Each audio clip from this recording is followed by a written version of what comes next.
y'all ought to listen. Honey. You act like the Boondocks, little boys. Okay, hey guys. So I'm making this video today because I want to. And there's just a lot of things going on. And so I decided to dedicate this particular video straight to my Instagram only. Okay, this will not be on YouTube. Great. Now that we know that. Look, I was sitting there thinking I got a list of stuff. Oh, you know, it ain't gonna be on iCloud. It ain't gonna be on Spotify. No, it ain't gonna be on YouTube. You're gonna catch it right here. So look, let me hurry up and get into this right quick and take a sip of my drink. Ooh. Huh? So, look here. I know if you're like me, you really sick about hearing about this coronavirus. I have been doing these news reports, trying to stay up with everything, trying to give the information in a more simplified but blabbered version that I can only give it in. And, you know, I have these days sometimes where it's just like it's overwhelming. And yesterday I had a day where it felt like it was a little overwhelming. But then today, it started to become a little overwhelming as well. I went to the grocery store because we ran out of, like, some cup of noodles. You know, I be loving my cup of noodles. And literally, like, there was no noodles. Like, there's, like, shelves. You know, there's, like, 1, 2, 3, 4 shelves. And on those shelves, like, we sit up there scraggling for noodles. You know what I'm saying? And we sit there scraggling for Progresso. Like, how come we gonna, you know, we even scraggling for chicken noodle soup. I'm like, dang, you gotta scraggle for chicken noodle soup? Like, it's chicken noodle soup. I mean, technically that has more salt. I'm a Progresso girl myself. But I mean, the cup of noodles? Is that just mainstream Walmart? Or is that going to be, you know, off the shelves even when I go to, I don't know, like my little corner store, you know, by the drugstore or something like that? I don't know. And then, like, it seems like people are getting ruder. You know, that panic is setting in. And so, like it was a couple of chicks up in there. Like, I didn't see one when I was coming out the aisle. So I'm sitting there coming out the aisle. And then after that, I just, like, she's not saying anything. She's just smiling because she's on the phone. But she's, like, giving me the time to, like, make my move. But she's not looking or making eye contact with me. And so I said that I look over. And I'm like, oh, okay, my bad. And I said, oh, I'm sorry. And she was like, she just, like, acted like she didn't see me. And just, like, kept going. And it was like, trick. Like, I don't like that. But, you know, And then there's another one. I felt like she was just trying to invade my space. First of all, when I sat there and said, excuse me, so I can get across you because my man is waiting for me at the self-checkout. Then after that, your behind just want to stand there and move to the opposite side of what you're supposed to move to. You like if I'm sitting up here walking, you know, if I'm walking and I'm like, okay, you know, everybody is mostly like in the center, but you know, I'm on this side, so they move over a little bit. This heifer gonna go right over here. I'm just like, okay, and then gonna sit there and like I'm walking past, she gonna like try to stare at me. Bitch, what you gonna do? Anyways, that just ticked me off a little bit. And then like I sit there, I'm doing my checkout situation, and I glance over, and that little heifer looking again. Keep your eyes to yourself right now, because that's what the point I had just got to. So it's either them or it's me, and I feel like it's them, so it ain't me, and that's just is what it is. But I posted a picture, basically giving out some generalized rules on this stuff, you know, the generalized situation. Hey, you know, you wear a scarf, not the face mask, unless you have that actual protective one. But even then, it's like really not a thing. The scarf is something that, you know, when you leave out your house, you have that wrapped around, and it's not holding in other germs, nor is it, you know, blocking, or anyways, you get the point. The scarf is the better way to go, unless you have that face mask that's fitted to your face, or you're walking around like Naomi Campbell and that other guy. Because with the whole suit going on, with the hazmat suit with the gloves, and walking through the airport like, oh yes, I'm on my hazmat runway, freaking folks out and stuff like that. That would freak me out to sit there and see that. But anyways, so, you know, also drinking lots of water, doing vitamin C, Staying away from large crowds of people. If somebody even inches a cough, you tell your boss or you call out sick, okay? Because you be like, see, you acting sick, which is good. I don't have time for that.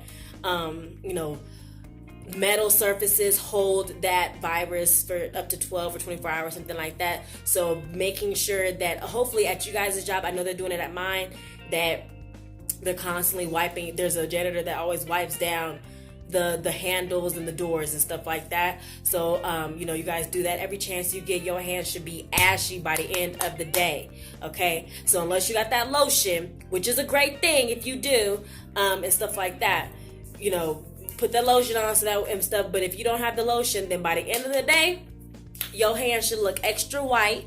And white people, your hands should look like they're about to freeze off. Period. And that's just that. Don't be up in nobody's face, and stuff. I won't even try to fight a bitch on with this kind of stuff going on. Be like, bitch, what? Breathing on me. Like, I can't take all that pressure. So, yeah, we just keep in there. I really wish peace and blessings for you guys. I hope that, everything just really works itself out for the best. I'm really mad. At first, I was disappointed in my president. Imasha, you funny. Petty. You ain't my president, but you are, calling yourself doing something with the lands out here, darling. And, I went from like, oh, okay, to disappointment, to frustration, to annoyed, to back to frustration. And now I'm at the point where it went to being pissed off and then just looking like I'm so confused. I'm confused at how this motherfucker even got in office. I'm confused about everything. I'm confused about the fact that somebody or people actually saw him as a candidate. I'm confused about the fact that white supremacists and all these other people and nationalists, whatever, sat there and saw this as an opportunity that if anything, backfired on what could be them. And the little black people that they want to spot out in the crowd, like, oh yeah, Donald Trump, we don't claim you no more. You disowned. You ain't our children. You, like Nikki said, you my motherfucking stepson. So remember that. But on the bright side, I just want to leave this thought or this lasting note. Besides saying what I'm going to say, Harvey Weinstein. Hold on, wait. Let me get my paper. Harvey Weinstein got 23 years. That old Hollywood dirty bastard got 23 years. Two of the women that were able to testify against him, one he got, and this is in New York, he got 3 charges. He got 2 charges. One of them he got 3 years for, and the other one he got 6 years. He got 20 years. So 20 plus 3 equals 23. That's what I was trying to say. But it's not over. And there is, if you watch Wendy, there's that girl, Mags or something like that, or Wags or Wigs. And she has been following the case for the past 2 months, and she's going to keep following the case because he's also due to be convicted for, some more of the inappropriate sexual actions against these women in Los Angeles as well. So this 77-year-old man who, can't even use his walker in the prison and is going to be like, in his wheelchair, freaking, inmate's gonna be cutting a hole in his wheelchair and dooming the booty, talking about, oh, that's how you get down. He can't even defend himself because he's sitting there limping to victory, what he thought was victory. The only victory you going to is that cell. And, and that's good. If anything, I need to get back on this R. Kelly situation because I'm like, how you let this little ignorant fool out? Or what, did you feel bad for him or something like that? I don't feel bad for him. Did you see the interview? I think it was with Jason Lee and stuff like that. And how basically, and K. Michelle, because K. Michelle used to, when she was trying to make it and everything like that, she was actually, staying with R. Kelly. He kind of rescued her until she found a better situation. And so she wasn't dating him or nothing like that. She wasn't one of his girls, but she did see how controlling and how hands-on he was, but he loved music and all this other stuff like that. He had a fish tank full of naked females and stuff like that, and that they job 24 hours or who knows how long is to do whatever. It's just too much. And then with the cuckoo girlfriends and they underage, everybody act like he really didn't date Aaliyah. He dated an underage child, and y'all acting like y'all so music hungry. It's not like you digmatized. I don't get it. He should be locked up and put away. woosah. I'm coming to y'all completely. This is completely raw. I ain't cutting nothing out. So if I stumbled, flip-flopped, or anything like that, there ain't no captions, there ain't no words. It just is what it is. But I'll keep you guys updated on everything that I get more on this news, because the pedophiles are out and something has to be done. So I'm done for now. That's the news on the corona. That's the news on the perverts. And also women, I'm not even going to get on this today. I'm going to get on it another day in full on detail about y'all hurting and murdering and being so hateful to these children. It's ridiculous. And we're going to really address this, because between the men, not trying to put nothing out, but between an increased amount of sexuality concerns across the board on top of abuse to children, though these are some really mental PTSD, psychological, satanic type of situations going on, and I really want to talk about it and get y'all's comments. So keep up with me. Like I said, this one will only be, I don't know, shoot, who cares? I might go ahead and put it on YouTube. I liked it.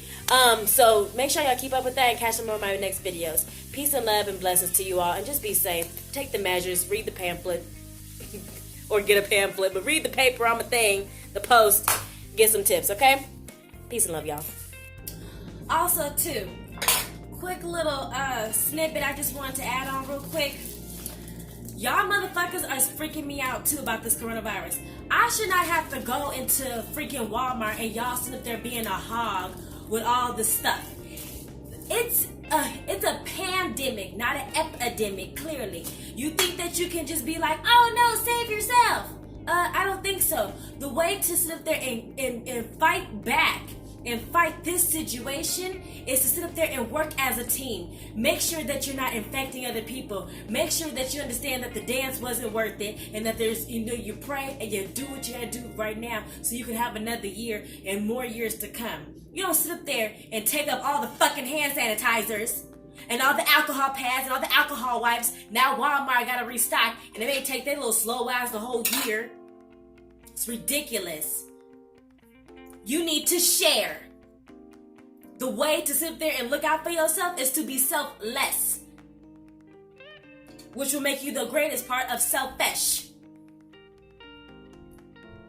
I just want this much. Y'all hear me? Y'all understand what it is and stuff like that, period. We all need Germex. We all need Lysol, alcohol pads. Something else and something else and something else and something else and something else. We all need it. Okay.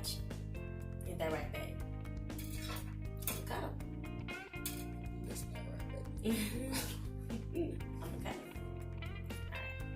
You wanna say bye to the